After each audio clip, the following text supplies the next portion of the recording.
सर्वात मोठं परमात्मा मात्र तो आहे. सर्वासारखा परमात्मा जगासाठी कुठलाच नाही. कुठलेच संत मात्र ज्यावेळेस देवाकडे अगोदर गेले नाहीत. संतांची भक्तांची भक्ती पाहून मात्र देव त्यांच्या बजेलेला आहे. त्यांना होती विषय विसर पडेला निशेष अंगामध्ये ब्रह्मरस प्राप्त व्हावा. ब्रह्मत्व प्राप्त अखंड खंडेना येऊन राम कृष्ण नारायण अखंड मात्र भगवंताची मात्र सेवा करावा. आणि कलियुगामध्ये इतका सोपा मार्ग आहे. तू का म्हणे सोपे आहे.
नामचिंतन केल्याबरोबर मात्र आपल्यापाशी येतो. तो भाव मात्र देवाला आवडतो.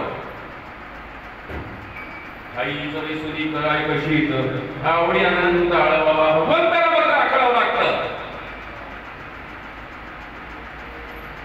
कलियुगामध्ये मात्र मनुष्याला मात्र भक्ती कळाली नाही. करतात सप्ते मोठे भक्ती मात्र कळालेली नाही. त्रेतायुगामध्ये असलेल्या पशुला भक्ती कळालेली आहे. पशु काय पाप पुण्य जाणसे पशुला पापही कळत नाही पुण्यही कळत नाही. परंतु त्रेतायुगामध्ये मात्र पशुला आणि जनावराला मात्र भक्ती कळाली. परमचंद्र वनवासाला निघाले आणि प्रभूच्या रथाला 4 घोडे. सुमंत नावाचा प्रधान रथामध्ये बसला. रामाला लंकेच्या काठाला सोडला. काठाला सोडल्याबरोबर आणि रथ मात्र रिकामी होऊ लागला. दुःख झालं. सुमंताला दुःख झालं. घोड्याला दुःख झालं. विचार केले जो प्रभू राजावर बसणारा होता तो प्रभू मात्र आता आम्ही अरण्यामध्ये सोडून येऊ लागलो. तुम्ही अपराधी करुणीन मध्यबंध बुद्धी वाचे कृपानिधी माय बाबा सोनताने विचार केला की अपराधी आहे दूषित आम्ही पामर आहे आणि अशा प्रभूला मात्र मी माझ्या हाताने वनवासामध्ये सोडलो. रेखांबर मात्र अयोध्येच्या दिशेने निघालं. कुठं पाऊस नाही, आभाळ नाही, धड नाही. तरी सुमंताने मागे पाहिलं, पाहिल्या आणि त्या असलेल्या चाकाचे चाकारे मात्र ओले झाले होते, पेट लागत होती.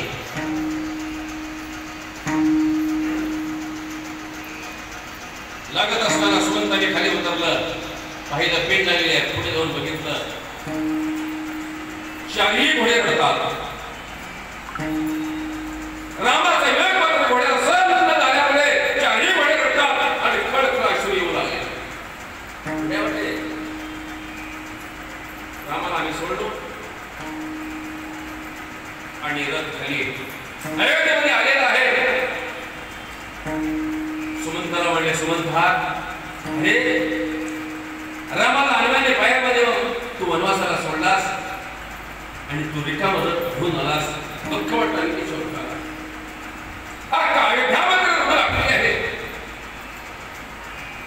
आणि चारही घोडे मात्र त्याला बांधले. चारही घोड्याच्या समोर मात्र दाना ठेवले, पाणी ठेवले, पित नाही. मान घोडे करायचं. असं करता करता 6 वर्ष संपले. 14 वर्ष. 6 वर्षामध्ये दोन्ही घोडे अन्ना वाचून आणि पाण्या वाचून प्राण झाले. फक्त त्याला काय त्याचा प्राण त्याला 2 घडी शिल्लक राहिले. प्रभू रामचंद्राने वनवासाला गेले. राजा रावणाला वाटले 33 कोटी दिवसाची बांधवडी सोडली, लोकांची घडी तोडली. राम महाराजांची घडी घेऊन मात्र प्रभू अयोध्येला आले. अयोध्येला आल्यावर 2 शिल्लक असलेले घोडे होते. या घोड्याने प्रभू रामचंद्राच्या मुखचंद्राला पाहिल्या आणि पहिल्यांदा 14 वर्षाचा उपवास सोडण्यासाठी जे घोडे भगवान प्रभू रामचंद्राचे पाय चढले. एखादच खपत नाही, सकाळी 2 डझन कडी आणता तुम्ही नाही. दुपारी अर्धा किलो भगर, संध्याकाळी 5-7 वर्षी कशाचे भगरचे. माय कालची एखादच उद्या दुपारच करू. 14 वर्षाचा उपवास मात्र आणि त्याने सोडला. भगवंताच्या रजेकडे चटल्या दाना आणि पाणी घोड्याच्या समोर मात्र ठेवलं. तुला खाऊ लागले. आणि प्रभूने म्हटलं, तुम्ही माझ्यासाठी वनवास केलेला आहे. असं करता करता आणि काही दिवस प्रभूने म्हणते काही आणि रामा काय आणि माझी एक इच्छा आहे आणि आयुध लंका मात्र पाहायची. रथामध्ये बसवून आईला पाठवून दिलं. रामाची आई आली. हा आनंद मात्र विभीषणाला झाला. विभीषणाने 16 प्रकारची पूजा केली, मिष्टान्न केलं. परंतु काही अंतःकरणामध्ये द्वेष, सावत्र सुनेचा दोष कैकेयीच्या अंतःकरणामध्ये, म्हणजे सावत्र मुलांचा द्वेष कैकेयीच्या अंतःकरणाकडे.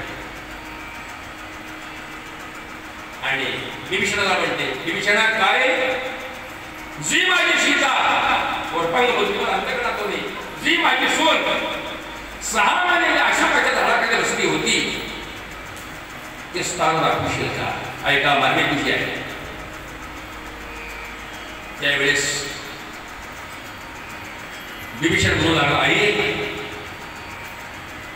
सीतेचं स्थान जरी दाखवायचा विचार जरी वाटला असेल, सीतेचं नाव जरी ऐकला, ते स्थान जरी म्हटलं, सर्वस्व आमचं अंतर्गत सळसळ करत. हा विवेक मात्र आम्हाला सणवाला त्याने म्हटलं, तू नाही गेला असता तुझ्या दूताला बोलावं. विभीषणाने दूत बोलावलं आणि विभीषणाला सांगितलं, बाबांनो प्रभू रामचंद्राची आई आहे, त्या आईला मात्र या वेळेस तुम्ही अशोकवन दाखवा. ज्या ठिकाणी आमची आई 6 महिने होती, जेवढे प्रधान होते मौली, त्या प्रधानाने म्हणले, राजा आजच तुम्ही आमचा राजीनामा घ्या, पण तुमच्या असताना मात्र मी जाऊ शकत नाही, कारण शेती कमी राक्षसाला लागला. त्याच्यानंतर आणि तिचं मन राहतच नाही काही, म्हणून आता कोणी काही ठेवतच नाही. आणि काही म्हटले, एक काम करा, फक्त ते दिशा दाखवा, त्या दिशेने मात्र आम्ही जाऊ. लांबून दिशा दाखवली. रथ आणि सारथी काही मात्र अशोकाच्या झाडाखाली गेले. अशोकाच्या झाडाखाली बघितल्या सर्वस्व प्रथमी शेतीच्या विरोधामुळे आणि करपून गेलेली आहे. अवस्था हीन झालेली आहे. अवस्था हीन झालेली आहे आणि पांड सर्वस्व गळालेले आहे. शेतीचा वियोग दुःख झालं. कुणाला घोड्याला काही केलं नाही. काही केला तो खुश नाही. काही केला आनंद वाटलं. माझी सावकार सून तिथं होती. बरं झालं बरं झालं. एवढ्यामध्ये रस वापस फिरलं आणि फिरवत असताना घोड्याला दुःख झालं. दोन्ही घोड्याला दुःख झालं आणि घोडे हाकलत असताना घोडी चारी पायानं गुडघ्या मिटके झाले. तिथंच प्राण आले. शेतीचा वियोग या दोन घोड्याला झाला.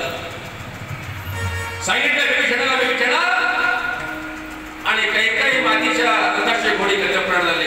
आणि विभीषणाने रामाला सांगितलं रामा प्रभू सीता माऊलीला जे रथ पाठवून दिला होता तुम्ही आणि शेतीचा वियोग न सहन झाल्यामुळे अशोकाच्या झाडाखाली मात्र ते दोन घोडे मात्र प्राण झाले. विभीषणा बाबा आतापर्यंत ज्या वेळेस तुला मी सुनेची लंका मात्र दान दिलेला आहे. रावणाला मारण्याच्या अगोदर मात्र तुला मी अभिषेक केलेला आहे. तरी पण तुला मी काही मागितलेलं नाही. एक काम कर. जे घोडे माझ्या सीतेसाठी प्राण दिले तू एक काम कर आणि सोन्याच्या इटानं दगडाच्या नाही इटाच्या नाही सोन्याच्या इटाने 72 क्विंटल सोन्याची आणि तू समाध बांध असं भगवंताने सांगितलं. विभीषणाने मात्र ती समाध बांधला आणि तो वियोग मात्र रामाला झाला. प्रभू रामचंद्र अंतःकरणामध्ये विचार केले बाबांनो तुम्ही चारी घोडे माझ्यासाठी मात्र प्राण दिला तर ह्या युगामध्ये नाही त्रेतायुगामध्ये मात्र पूर्ण होणार नाही. तरी द्वापार युगामध्ये मात्र मी तुमची सेवा करेन आणि तेच घोडे अर्जुनाचे मात्र झाले. जोपर्यंत आमचा भाव नाही आमचा विश्वास नाही तोपर्यंत आमचं परमात्म्याची सेवा. भावी विणालीवर प्रेम संधीवर भाव पाहिजे. देवाला केवळ भाव लागतो. भाव लागतो. भावने मात्र परमार्थ आहे. भावने मात्र परमार्थ नाही. तुकारामांचा भाव होता. तुकोबारांचा भाव होता परंतु तुकोबारापेक्षा जिजाईचा भाव मोठा होता. म्हणून तुकोबाराच्या अगोदर मात्र जिजाईला भगवंताने मात्र भेट दिलेला आहे. तो भाव आहे.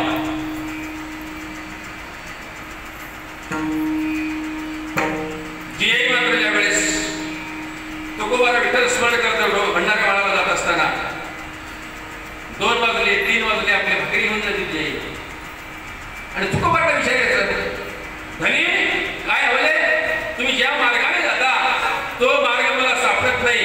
मी भटकावं लागतो किडी डोंगरावर. भंडारा भामचंद्र घोरवाडी किडी डोंगरावर मात्र फिरते. तुमचा पता मात्र लागत नाही आणि पुण्या मात्र तुम्ही दिशेने जाता. तुकोबारा एकच सांगितले या दिशेने मात्र मी गेलेला आहे. या दिशेनं मात्र गेलेला आहे. त्या दिशेची मागणी मात्र फक्त तुझ्या कानाला लाव. ज्याच्यामधून विठ्ठल स्मरण आहे ते रस्ता मात्र तुकोबारा यांचा भाव आहे. म्हणून विषयी विसर पडिला विषयी विसर अंगी ब्रह्मरस अंगामध्ये ब्रह्मरस तुकोबारा त्यांनी संसाराचं लोकच केले. ते लोक म्हणतात महाराज आमचं एवढं मोठं प्रपंच सोडून जाऊ आणि तुझे तुकोबाराने त्यावेळेस 65 एकर जमीन लोकांना दान दिले. किती एवढं श्रीमंत होते तुकोबारा. काही कमी नव्हते. तुकोबारा तेवढे श्रीमंत होते आणि तुकोबारांची जी पत्नी जी होती ती किती श्रीमंत होती. तिने एक साध्या घरची मालकीण होते. जिजाईच्या बापाच्या घरामध्ये ऐका जिजाबाईच्या बापाच्या घरामध्ये माहेरमध्ये बापाकडे किती नोकर होते. 1300 नोकर होते. 1300 तर मी तिला अभिमान नव्हतं, मी माहेरला जाते म्हणे. आता आम्हाला मार बघण्याची वेळ ठर व्हायची वाट नाही.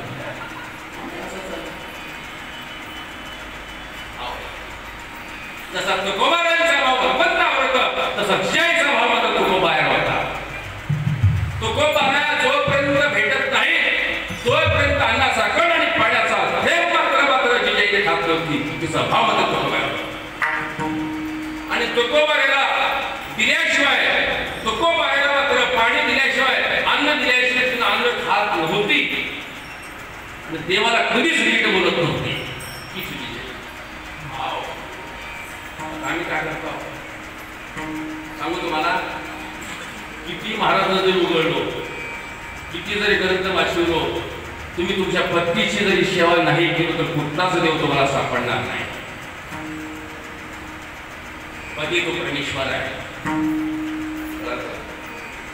सर्वात मोठा परमेश्वर म्हणजे आपला पती आहे. आणि पुरुषासाठी कुठल्या जरी वर्ग लावू नका, फक्त आई वडिलांची सेवा करा. पुंडलिकरायाने काय केलं? काय केलं पुंडलिकरायाने? फक्त आई वडिलांची सेवा केली. कुठलाच मात्र परमार्थ केले, फक्त आई वडिलांची सेवा केली. आणि आई वडिलांच्या सेवेच्या बळावर मात्र ज्यावेळेस विश्वाचा मालक, जयाचा नंदन आणि वैकुंठीचा पती मात्र याला आणि विठ्ठल मात्र उभा केलेला आहे. हा भाव मात्र पुंडलिकराय. म्हणून विषय सर पडेला विषय सर आणखी ब्रह्मरस